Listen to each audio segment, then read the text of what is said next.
Bismillahirrahmanirrahim. Assalamualaikum warahmatullahi wabarakatuh.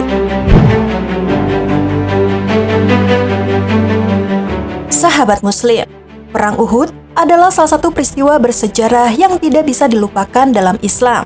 Terjadinya Perang Uhud disebabkan karena kekalahan Quraisy di Perang Badar, dan ini merusak citra mereka di Jazirah Arab di depan para suku-suku Arab, sehingga tidak punya pilihan lain kecuali mengalahkan kaum muslimin. Dan ini juga tergambarkan sumpahnya Abu Sufyan yang pada saat itu setelah meninggalnya tokoh-tokoh Quraisy di Badar. Pada perang ini, umat Islam mengalami kekalahan. Kekalahan tersebut disebabkan karena umat Islam, terkhusus para pasukan pemanah yang tidak disiplin pada perintah Rasulullah SAW. Hal ini berakibat pada pembunuhan paman Rasulullah, yaitu Hamzah bin Abdul Muthalib, serta Rasulullah SAW mendapatkan luka yang cukup parah. Lantas, bagaimanakah kisahnya? Simak terus video ini.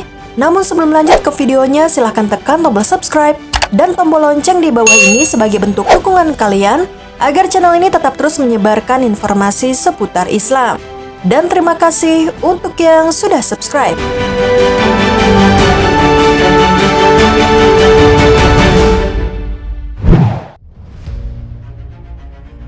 Sahabat Muslim, pertempuran Uhud adalah pertempuran yang pecah antara kaum muslimin dan kaum kafir Quraisy pada hari Sabtu, tanggal 23 Maret tahun 625 Masehi atau 7 Syawal tahun 3 Hijriah.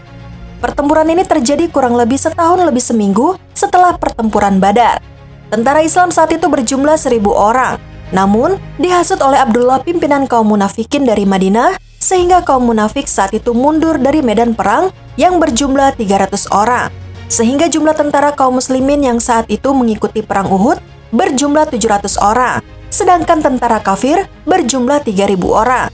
Tentara Islam dipimpin langsung oleh Rasulullah SAW, sedangkan tentara kafir dipimpin oleh Abu Sufyan. Disebut pertempuran Uhud karena terjadi di dekat Bukit Uhud yang terletak 4 mil dari Masjid Nabawi dan mempunyai ketinggian 1.000 kaki dari permukaan tanah dengan panjang 5 mil. Setelah kekalahan kaum Quraisy di Badar, langkah pertama yang mereka tempuh adalah menghimpun kembali barang dagangan yang bisa diselamatkan oleh Abu Sufyan. Mereka menghimbau kepada orang-orang yang banyak hartanya untuk mengumpulkan harta mereka demi memerangi kaum muslimin. Mereka pun memenuhi himbauan tersebut hingga terkumpul 1.000 unta dan 1.500 dinar. Mereka membukakan pintu dukungan bagi siapapun yang hendak ikut andil untuk memerangi orang-orang muslim. Entah dia berasal dari Habasyah, Kinana ataupun Tihama. Ibnu Ishaq berkata, ketika Abu Sufyan bin Harb dan pedagang-pedagang Quraisy lainnya setuju memberi bantuan uang, maka orang-orang Quraisy sepakat memerangi Rasulullah SAW dengan mengerahkan orang-orang non-Quraisy yang bergabung bersama orang-orang Quraisy. Setelah genap setahun, persiapan mereka benar-benar sudah matang. Tidak kurang dari 3.000 prajurit Quraisy sudah berhimpun bersama sekutu-sekutu mereka dan kabilah-kabilah kecil. Para pemimpin Quraisy pun berpikir untuk membawa serta para wanita. Oleh karena hal ini dianggap dapat mengangkat semangat mereka. Dalam persiapan ini, mereka mengerahkan sebuah pasukan besar dan tangguh yang terdiri dari 3.000 personil terlatih, termasuk 700 orang berpakaian besi, 100 pasukan berkuda di bawah pimpinan Abu Sufyan. Keberangkatan kaum kafir Quraisy disiapkan dari Dar al-Nadwah yang terdiri dari 3 brigade. Brigade terbesar dipimpin oleh Tolha bin Abi Tolha terdiri dari 3.000 orang, kecuali 100 orang saja dari Saqif. Ibnu Ishaq berkata, orang-orang Quraisy berangkat dengan seluruh kekuatan. Tokoh-tokoh Ahabisi dan para pengikutnya yaitu orang-orang dari Bani Kinanah dan orang-orang Tihama. Mereka juga menyertakan istri-istri mereka sebagai penjaga agar mereka tidak melarikan diri dari medan perang. Orang-orang kafir Quraisy berjalan hingga tiba di 2 mata air di lembah Sabkah dari saluran air di atas lembah dengan menghadap Madinah. Di Madinah, kaum muslimin sama sekali tidak tahu menau mengenai persiapan tersebut. Nabi sendiri baru mengetahui 2 atau 3 hari sebelum pasukan Quraisy memasuki Madinah melalui surat pamannya Abbas yang dikirimkan diam-diam dari Mekah. Nabi segera mengirim mata-mata, Anas, Mu'nis, dan Hubab untuk mengumpulkan informasi tentang pasukan itu. Setelah itu, baru dia mendapat laporan pasti bahwa pasukan Mekah sudah berada sekitar 3 mil dari Madinah. Setelah mendengar kabar tersebut, Nabi SAW mengadakan musyawarah yang terjadi pada hari Jumat 6 Syawal tahun 3 Hijriah. Pada musyawarah tersebut, kaum muslimin merundingkan tentang strategi mereka dalam menghadapi kaum kafir Quraisy. Rasulullah SAW berpendapat akan tetap bertahan dalam kota dan membiarkan kaum kafir Quraisy di luar kota. Apabila mereka mencoba menyerbu kota, penduduk kota akan lebih mampu menangkis dan mengalahkan mereka.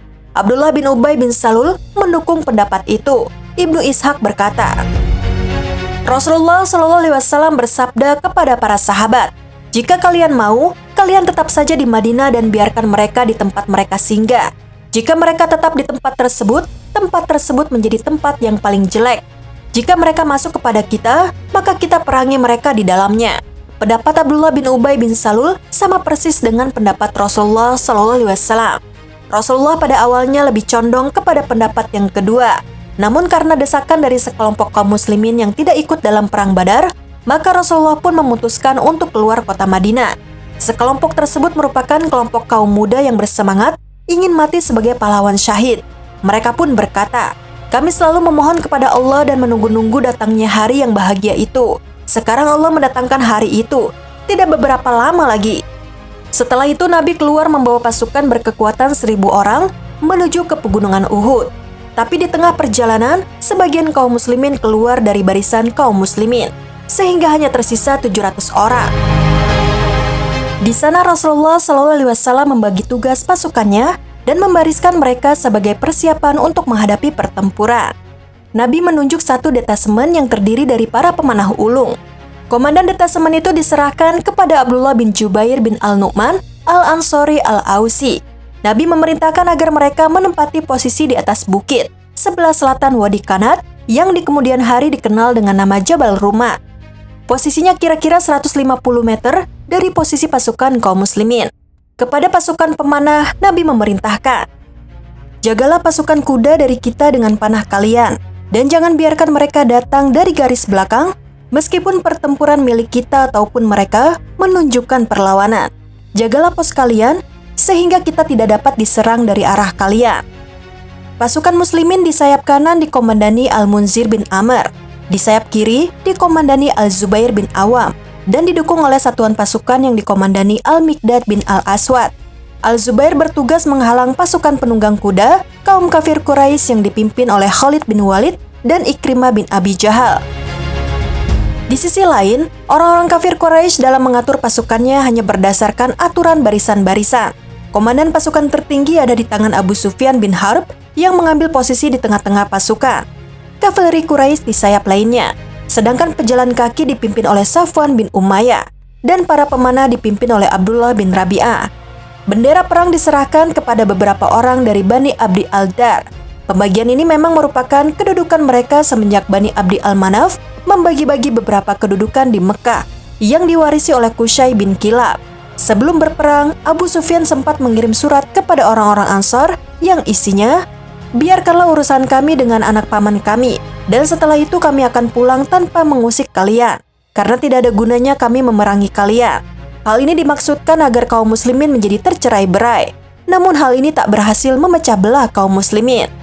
Beberapa wanita kaum kafir Quraisy pada saat itu yang dipimpin Hindun binti Utbah tak pernah mengenal lelah untuk terus membakar semangat kaum kafir Quraisy. Mereka tak pernah berhenti berkeliling di antara barisan, menabuh rebana, membangkitkan semangat, mengorbankan tekad berperang dan menggerakkan perasaan untuk bertempur dan maju ke depan. Pada tanggal 7 Syawal tahun ketiga Hijriah, pertempuran Uhud pun berlangsung. Orang yang pertama kali menyulut bara pertempuran adalah pembawa bendera dari kalangan kaum kafir Quraisy, yaitu Tolha bin Abu Tolha al-Abdari. Dia adalah penunggang kuda Quraisy yang paling pemberani. Dia keluar sambil menunggang unta, mengajak untuk adu tanding. Akhirnya, Al-Zubair maju menghampirinya. Dia maju seperti seekor singa yang menerkam mangsanya. Sehingga sebelum Tolha turun dari punggung untanya, Al-Zubair telah menusukkan pedangnya hingga Tolha terjerembab ke tanah. Pada mulanya, pihak Madinah sudah dapat menguasai medan seperti dalam perang Badar. Bahkan, Ali radhiyallahu anhu telah menewaskan sejumlah pemimpin kaum kafir Quraisy yang terkemuka. Demikian pula dalam perang Uhud, sumber tenaga manusia dan persenjataan yang sangat terbatas, mereka dapat mendesak mundur pasukan kafir Quraisy. Tetapi tidak lama kemudian, keadaan tiba-tiba berbalik kepada pihak kafir Quraisy yang pada awalnya sudah terpukul mundur. sekarang kembali lagi maju dan menghantam pasukan muslimin dengan pukulan maut yang gencar. Sekarang giliran bencana itu menimpa kaum muslimin. Sementara pertempuran sengit terjadi antara kaum muslimin dan kaum kafir Quraisy, terdengar kabar bahwa Hamzah bin Abdul Muthalib terbunuh. Padahal sebelumnya, dia bertempur dengan gagah berani, bagaikan singa yang sedang mengamuk. Dia menyusup ke tengah barisan pasukan kaum kafir Quraisy tanpa mengenal rasa takut. Bahkan, orang-orang yang gagah berani dari pihak musuh pun dibuatnya seperti daun-daun kering yang bertebangan di hembus angin. Wahsy bin Harb adalah budak Jubair bin Mut'im. Dia adalah orang yang membunuh Hamzah bin Abdul Muthalib. Dia ahli melempar tombak ala Habasyah dan lemparannya jarang sekali meleset dari sasaran. Wahsy adalah seorang budak yang dijanjikan oleh tuannya kebebasan jika ia membunuh Hamzah. Dia pun menunggu waktu yang tepat di mana dia melancarkan tombak ke Hamzah. Hamzah radhiyallahu anhu pun roboh dan jatuh. Ketika Hamzah telah wafat, Wahsy pun datang dan mengambil tombaknya. Kemudian dia pergi ke pasukannya karena ia telah memenuhi janjinya dan dia tidak memiliki tujuan untuk membunuh yang lain selain Hamzah radhiyallahu anhu. Selain itu, Abu Bakar radhiyallahu anhu juga merupakan salah satu tokoh yang berperan penting dalam mendampingi Rasulullah SAW. Sejak dia masuk Islam, dia lebih banyak mendampingi Rasulullah SAW, baik pada waktu sedih maupun senang. Dia adalah yang paling kuat dalam mempercayai ajaran Islam. Begitu pula dalam perang Uhud, dia pun hadir mendampingi Rasulullah SAW. Dalam perang Uhud, terlihat pula Umar bin Khattab radhiyallahu anhu yang mengenakan ikat kepala dan baju besinya. Dia menyandang pedang lalu berangkat bersama sahabatnya ke medan perang. Pada saat Rasulullah terdesak oleh kaum kafir Quraisy, dialah yang datang untuk melindungi Rasulullah bersama beberapa orang termasuk Abu Bakar. Dialah yang berjuang mati-matian untuk melindungi Rasulullah sampai Khalid mundur. Pada akhirnya, kaum muslimin mengalami kekalahan. Meskipun awalnya mereka hampir menang. Hal ini dipengaruhi oleh beberapa faktor. Salah satu di antaranya adalah kesalahan fatal yang dilakukan oleh para pemanah. Mereka mengabaikan perintah Nabi dengan meninggalkan pos mereka. Maksud mengabaikan perintah Nabi adalah sebagian kaum muslimin tidak menaati perintah Rasulullah SAW. Nabi memerintahkan mereka untuk tetap berada di atas bukit, dalam keadaan kalah ataupun menang.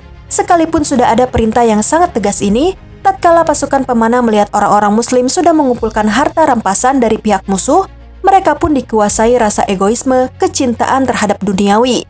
Mereka saling berkata, harta rampasan, rekan-rekan kalian sudah menang, apalagi yang kalian tunggu. Bahkan Abdullah bin Jubair telah mengingatkan mereka akan perintah Rasulullah. Namun mayoritas di antara mereka tidak memperdulikan peringatan ini. Pasukan pemanah yang meninggalkan posnya di atas bukit berjumlah 40 orang. Dengan demikian, punggung pasukan muslimin menjadi kosong. Tinggal Ibnu Jubair dan 9 rekannya. Sehingga pasukan berkuda Khalid bin Walid memanfaatkan kesempatan emas tersebut. Dia berputar dengan sangat cepat hingga sampai di belakang pasukan Islam. Tidak lama kemudian, dia pun membantai Abdullah bin Jubair dan anak buahnya lalu menyerbu kaum muslimin dari arah belakang. Melihat kaum muslimin bercerai-berai, Rasulullah dengan gagah beraninya memanggil kaum muslimin untuk berkumpul di sekitar Rasulullah, meskipun dia tahu bahwa hal tersebut akan membahayakan jiwanya. Kaum muslimin pun berkumpul di sekitar Rasulullah untuk melindunginya. Mereka yang berkumpul hanya 9 orang, selebihnya tercerai-berai dan melawan kaum kafir Quraisy secara berkelompok. 9 orang inilah yang berjuang mati-matian demi keselamatan Rasulullah. Setelah terjadi pertempuran yang sengit antara kaum kafir Quraisy dengan 9 sahabat, pada akhirnya hanya 2 orang yang tersisa, yaitu Thalha bin Ubaidillah dan Sa'ad bin Abu Waqqas. Saat itulah merupakan saat yang tersulit bagi Rasulullah. Melihat hal tersebut, tentu kaum kafir Quraisy tidak menyia-nyiakannya. Maka Utbah bin Abu Waqqas melempar batu dan mengenai lambung Rasulullah. Bukan hanya itu, gigi seri sebelah kanan bagian bawah Rasulullah serta bibir bawahnya juga terluka. Bahkan Abdullah bin Syihab al-Zuhri maju dan melukai dahi Rasulullah. Tidak sampai di situ, Abdullah bin Qam'ah datang dan membabat pundak Rasulullah SAW serta memukul dengan keras bagian atas pipi Rasulullah. Demikianlah hal-hal yang terjadi pada Rasulullah yang diakibatkan oleh pasukan pemanah yang tidak menaati Rasulullah SAW. Mengenai hal tersebut, Rasulullah SAW bersabda, Allah sangat murka kepada suatu kaum yang telah memperlakukan nabinya seperti ini. Seraya menunjuk ke gigi serinya. Allah sangat murka kepada seseorang yang telah diperangi oleh Rasulullah di jalan Allah. Hadis riwayat Muslim.